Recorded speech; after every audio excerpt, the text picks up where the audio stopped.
Degree হাতে চাকরি নেই, এই রাজ্যে তো কোনো কর্মসংস্থান নেই, তাই বেকারত্বের হার বেড়ে যাচ্ছে। বাধ্য হয়ে লোক বাইরে চলে যাচ্ছে।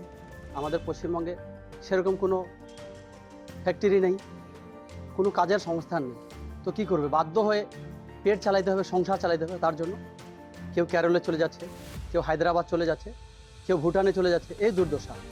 ডিগ্রি নিয়ে হাতে কেউ হকারি করতেছে, চাকরি নেই, কি করবে? সংসার চালাতে হবে। তার জন্য বাধ্য হয়ে কেউ হকারের দোকান দিচ্ছে, কেউ ফলের দোকান দিচ্ছে, করার কিছুই নেই। স্কুলে, প্রায় স্কুলে শিক্ষক নেই, সেটা রাজ্য সরকারের এটা প্রবলেম। কারণ যখনই এসএসসি বা কোনো পরীক্ষা হচ্ছে, তখনই তো দেখা যাচ্ছে কোশ্চেন চুরি হচ্ছে, চাকরি চুরি হচ্ছে। মানে কি করে হচ্ছে? এসএসসিটাও ঠিক মতন হচ্ছে না। তো এটা খুব দুঃখজনক বিষয়। অনেক ছেলেপেলে, যোগ্য ছেলেপেলে আছে, যারা পড়াশোনায় যোগ্য আছে, তারা চাকরি না পেয়ে, অনেক ছেলে আছে, আমাদের ওইখানেও আছে, অনেক ছেলে আছে যারা ডিগ্রি নাই তাও চাকরি পেয়ে বসে আছে। তো কী করে হচ্ছে?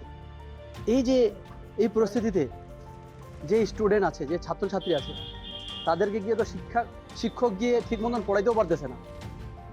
শিক্ষা ব্যবস্থা একদম লাটে উঠে যাচ্ছে। এটা খুব দুঃখজনক বিষয়। বেশিরভাগ ছাত্রছাত্রী ধর্নায় বসতেছে, কি করবে?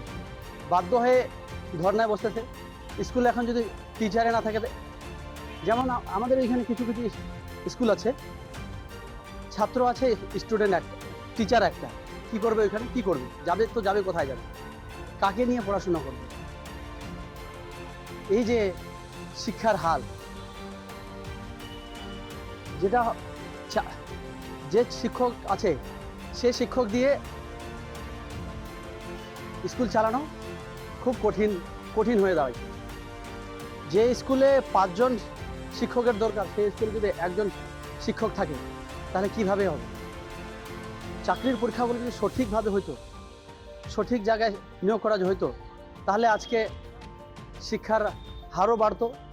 ছেলেফেলেগুলো, ছাত্রছাত্রী যেগুলো আছে, ওগুলো ভালো ভালো পড়াশোনাও করতো আর ভালো ভালো জায়গায় যেতে পারতো। কিন্তু কেমন পাস ফেলের হার উঠাই দিয়েও তো শিক্ষা একদম লাটে উঠে গেছে। পড়লেও পাস, না পড়লেও পাস, ওই শিক্ষার কোনো মূল্যই নেই এখনকার। আগেকার সময়কার যখন পাস ফেল ছিল, তখন দেখা যাইতো 34 পাইলে পাস। এখনকার বিএ পাস আর তখনকার মাধ্যমিক পাসের মধ্যে অনেক তফাৎ আছে। তখন আগেকার মাধ্যমিক পাস যেগুলো ছেলে আছে, মেয়ে আছে, এখনকার বিএ পাস ছেলে মেয়েগুলো ওদের সঙ্গে পারবে না, তাল মেলাইতে পারবে না।